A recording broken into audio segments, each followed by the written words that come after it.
Seja bem-vindo, seja bem-vinda a mais esse vídeo aqui no canal. Esse vídeo que faz parte de uma série de devocionais que acontece de segunda a sexta-feira às 19h30 em meu perfil no Instagram. O objetivo principal desse vídeo é ler a Bíblia em um ano. É um projeto que já foi iniciado dia 1º de janeiro de 2024 e nós já estamos na metade da leitura bíblica. Hoje finalizando o livro de Eclesiastes e iniciando Gálatas, porque as leituras são do Antigo e do Novo Testamento concomitantemente. Então nós vamos lendo essas leituras com o propósito de terminar em um ano. Estamos exatamente bem alinhados com a agenda, não estamos atrasadas, e no dia 31 de dezembro estaremos finalizando a leitura bíblica em um ano. E se você não curtiu esse vídeo ainda, nem compartilhou, nem comentou, faça isso para que o algoritmo do YouTube entenda que esse conteúdo é relevante e possa entregar para mais pessoas e outras vidas possam ser transformadas, como tantas vidas estão sendo mudadas, transformadas, pessoas estão se convertendo por meio da leitura bíblica. Vamos lá começar o nosso conteúdo de hoje, os capítulos de 10 a 12 do livro de Eclesiastes. O capítulo 10, a ideia central é: só um pouco de mal faz muitas pessoas ou muitas coisas perderem o seu valor.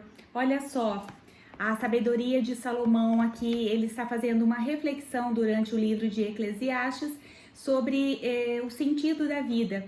Ele vai colocar a vida como as pessoas que vivem debaixo do sol. Então ele só analisa a vida aqui nesse plano terreno, ele não vai analisar nada pós-morte.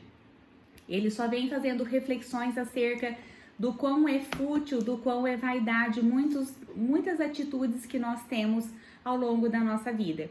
E hoje ele diz assim, versículo 1 do capítulo 10: as moscas mortas fazem com que o óleo do perfumista se corrompa e produza mau cheiro.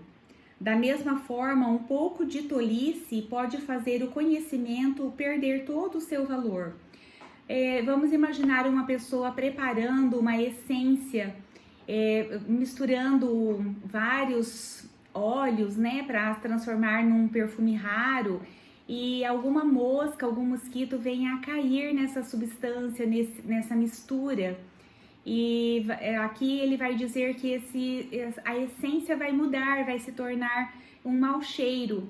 Assim também, quando a pessoa está adquirindo conhecimento, ou ela é uma pessoa que tem discernimento e bom senso, alguma palavra tola, algum pensamento fútil que ela tiver e vir a expressar isso, ele vai dizer que também vai perder o valor. Assim como o perfume que o perfumista estava preparando e caiu ali um inseto, a mesma coisa é a sabedoria e o conhecimento misturado à tolice, à falta de bom senso, à falta de discernimento. Olha que poderoso esse ensino, esse aprendizado aqui por meio das palavras de Salomão.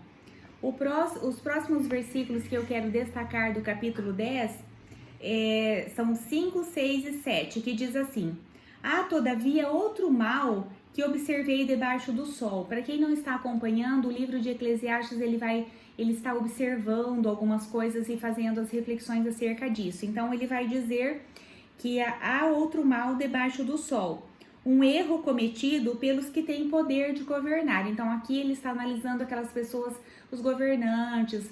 Se nós trouxermos para os nossos dias, serão os prefeitos, os governadores, os presidentes, quem tem poder para contratar pessoas no poder público.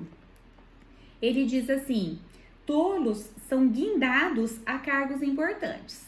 Olha aí, governantes, nós que estamos às portas das eleições municipais, vamos notar como isso pode nos ajudar no momento de escolher candidatos a prefeitos, candidatos a vereadores. Olha lá, tolos são guindados a cargos importantes, enquanto ricos e cultos são atentados em lugares inferiores. Ricos aqui ele vai destacar porque as pessoas ricas daquela época tinham mais acesso ao saber, não é o que acontece hoje. Hoje, muitas pessoas, muitos ricos até eles nem são estudados, muitos ricos são ignorantes, muitos ricos eles acabam nem tendo sabedoria, só ficam em volta de conseguir mais dinheiro. Não é a classe social aqui, mas para o tempo bíblico, quem tinha acesso ao estudo eram os ricos, porque os pobres geralmente eram servos. Então ele diz assim: eu vejo que muitos tolos estão no poder, enquanto as pessoas cultas estão assentados em lugares inferiores. E também ele diz assim: tenho visto servos cavalgando e príncipes andando a pé, como se fossem servos. Quer dizer, pessoas que têm capacidade para governar, para ser príncipes, estão andando a pé, estão fora dos governos.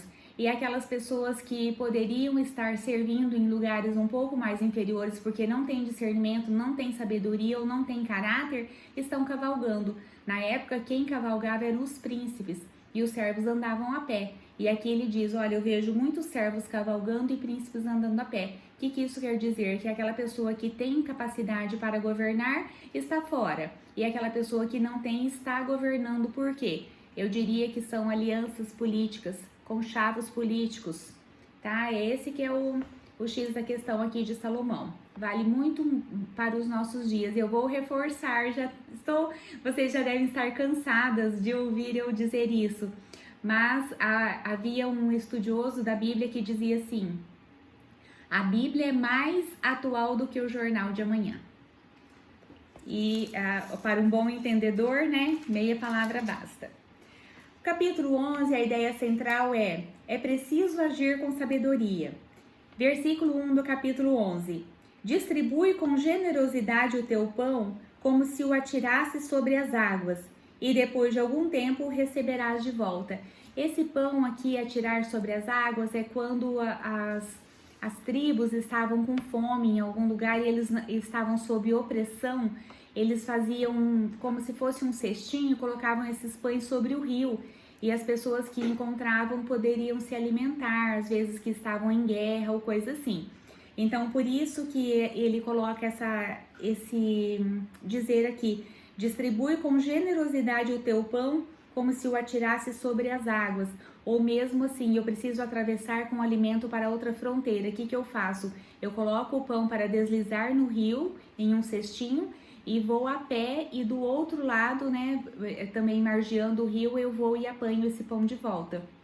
Então ele diz que quando eu distribuo com generosidade, isso vai voltar para mim.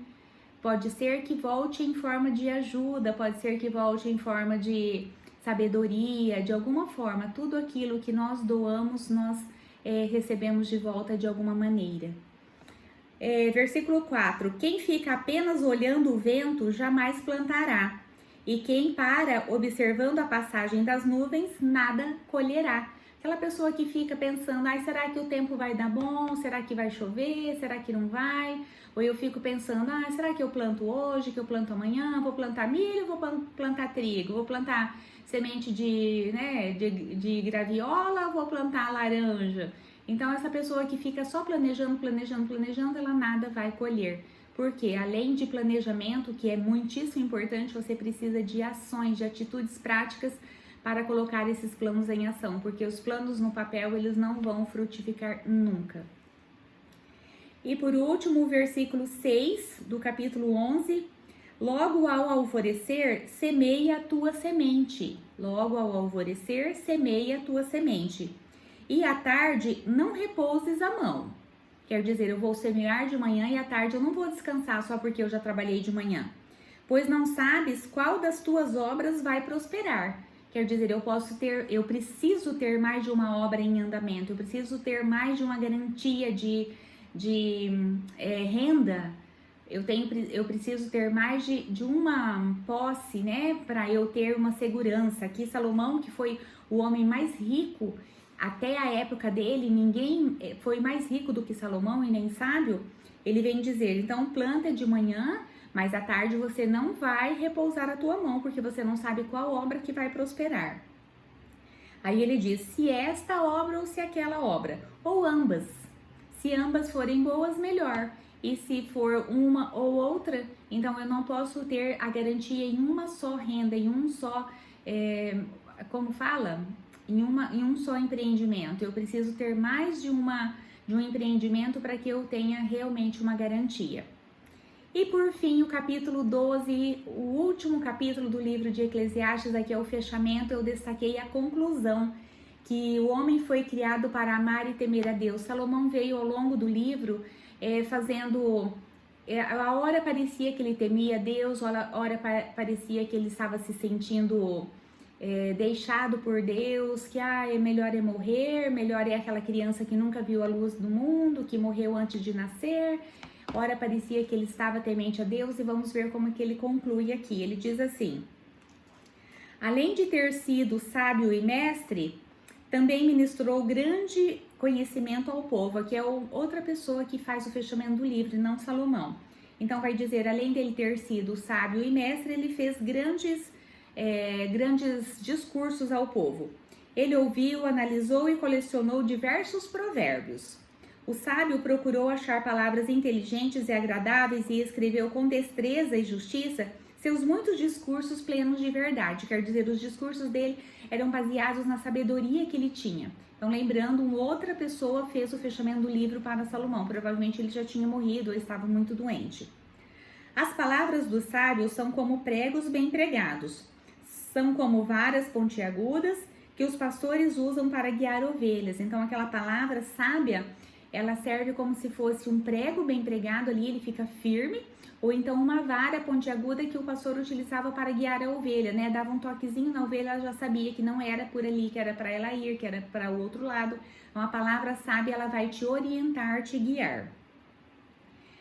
Eis que estas palavras foram concedidas por Deus. Olha aí.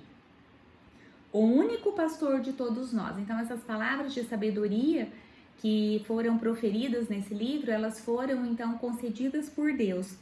Atentai, pois, filho meu, a mais este conselho: não há limite para produzir livros e estudar. Para produzir livros e estudar demasiado faz o corpo ficar exausto. Então, não é só estudar que nós precisamos estudar, produzir, colocar o nosso conhecimento em prática, porque o conhecimento colocado em prática se torna sabedoria. Agora que já disse tudo, eis aqui a conclusão a que chegamos. Ama reverentemente a Deus e obedece aos seus mandamentos. Porquanto foi para isso que fomos criados, para amar a Deus sobre todas as coisas e ter reverência, ter temor a Ele. Porque Deus conduzirá o juízo, porque Deus conduzirá a juízo tudo quanto foi realizado, e até mesmo o que ainda está escondido. Quer seja bem, quer seja mal. Quer dizer, a Deus pertence todas as coisas, o juízo só pertence a Deus. E a conclusão que o sábio chega aqui é que nós devemos amar a Deus com amor reverente, quer dizer, com temor, porque Ele vai conduzir a juízo tudo, o que já aconteceu e o que ainda está para acontecer, porque Deus, Ele é onisciente, onipresente e onipotente. E Ele vai, mesmo aquilo que ainda não foi revelado, Ele vai conduzir a juízo, sendo bem ou sendo mal. Essa é a conclusão do livro de Eclesiastes, então por meio de que foi escrito por Salomão e finalizado por uma outra pessoa também sábia, para ter chego a essa conclusão. E também hoje, nesse vídeo, nós estamos iniciando o livro de Gálatas, que é carta de Paulo aos Gálatas, a igreja da Galácia. Ele viajou para lá também e também escreveu cartas. Ele vem dizer assim, primeiro na saudação inicial, ele diz assim: Paulo, apóstolo, não da parte de homem. Ele já vem colocar aqui que ele é um apóstolo não da parte de homem, mas da parte de Deus, que foi concedido, não foi concedido por seres humanos, mas sim por Jesus Cristo. Ele diz assim, ele mesmo foi quem, esse evangelho que eu prego, por meio de Jesus, ninguém ministrou para mim, eu não aprendi de nada, simplesmente foi revelação do próprio Jesus para mim. Então, Paulo já se apresenta como um apóstolo, não de homens, por parte de homens, mas da parte de Deus. O ponto 1, o verdadeiro evangelho passa pela cruz de Cristo. ele vem dizer que ele se sente já chocado porque os cristãos aqui da Galácia, eles já estavam se apostatando da fé. Assim como estava acontecendo em Corinto, muitas pessoas mal intencionadas estavam congregando, se misturando ali com os cristãos, e isso fazia com que eles fossem confundidos na fé. Provavelmente eram judeus já que não tinham se convertido ao cristianismo, que pregavam ainda a circuncisão, que pregavam a lei de Moisés. E nós sabemos que quando Jesus se ofereceu como sacrifício na cruz, ele passou a ser a nova aliança. A antiga aliança, ela passou a não ter mais o mesmo significado do que o sacrifício de Jesus na cruz por nós. Porque também isso eu já disse várias vezes, quando Jesus se entregou na cruz, João e os outros evangelistas relatam que o véu do santuário se rasgou de alto a baixo. Isso quer dizer que na tenda, no templo, no tabernáculo, que tinha a cortina que separava o lugar santo do lugar santo dos santos, somente o sacerdote poderia entrar, o sumo sacerdote, na verdade, poderia entrar uma vez por ano para fazer a expiação pelos pecados dentro dessa sala do Santo dos Santos. E quando Jesus morreu, que ele se entregou na cruz, essa cortina se rasgou. Isso quer dizer o quê? Que nós temos acesso ao lugar santo dos santos. Nós não precisamos que alguém vá até lá por nós e faça expiação pelos nossos pecados, porque Jesus já fez toda a expiação de todos os nossos pecados quando ele se entregou na cruz. Uma vez única, Jesus fez isso por todos os nossos pecados, por todos os seus pecados, por todos os meus pecados. E é claro que isso precisa passar pelo arrependimento, precisa passar pela cruz.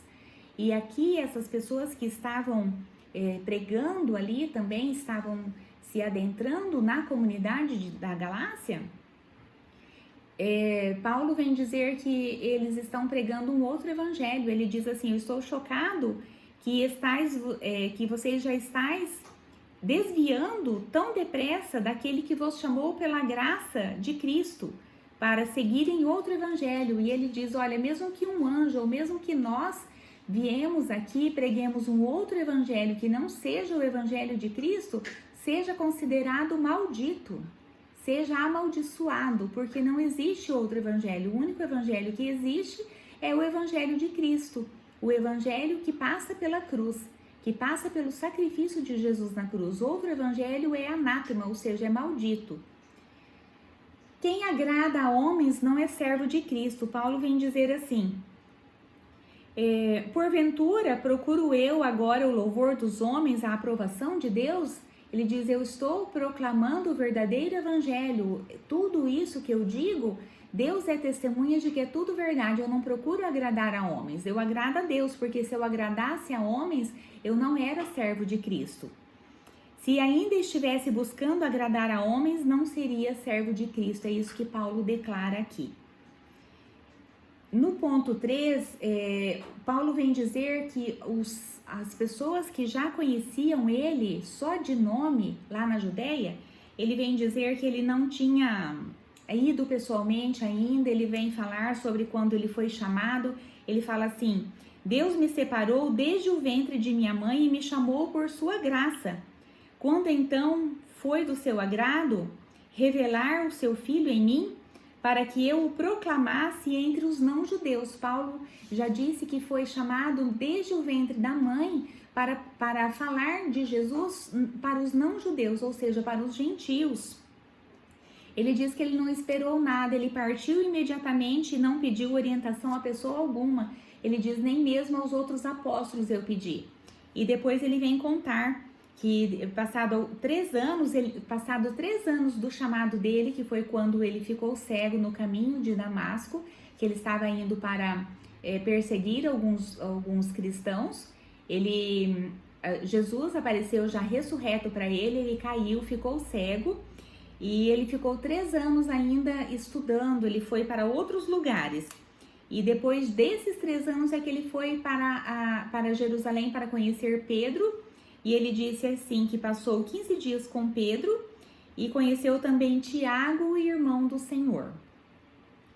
E depois ele diz assim que essas pessoas ali de Jerusalém, da Judéia, ainda conheciam ele somente de ouvir falar, não conheciam ele pessoalmente. E eu acho bem legal do jeito que ele escreveu aqui e eu quero ler para você. Ele diz assim: e até então não era conhecido pessoalmente pelas igrejas de Cristo na Judéia. Eles apenas haviam ouvido a notícia. Aquele que antes nos perseguia, agora está proclamando a mesma fé que outrora procurava destruir. Estava falando acerca de Paulo, que então antes ele era um perseguidor dos cristãos, a muitos ele disse que açoitou, a muitos ele votou pelo apedrejamento, assim como aconteceu com Estevão. E ele diz que as pessoas diziam que aquele que antes nos perseguia, agora está proclamando a mesma fé que outrora procurava destruir. E Paulo diz assim para os cristãos: e louvaram a Deus por minha causa. Então, ele vem escrever essa carta aos Gálatas para reavivar a fé e também para dizer: olha, eu prego o verdadeiro evangelho. Deus é minha testemunha de que tudo que eu estou proclamando para vocês é verdade.